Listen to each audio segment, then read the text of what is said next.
I mean, honestly, I'm from this wee island in the Outer Hebrides with like 30 people, so there's more people here today than on my whole island. It was great fun. We were doing a bit of a festive treat and I had a ball.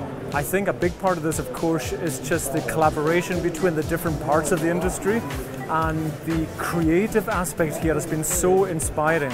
Coming to the education stands, learning from different creators, content creators, has been amazing for me. So I'm going home with lots more knowledge and excited to get back in the kitchen. So rewarding for me to meet people, as I said, to meet other people in the industry, particularly people who are doing content online, and how to kind of move that next step onto maybe having your own cafe, bakery, cookbook. So hopefully it'll inspire others to come along next time as well.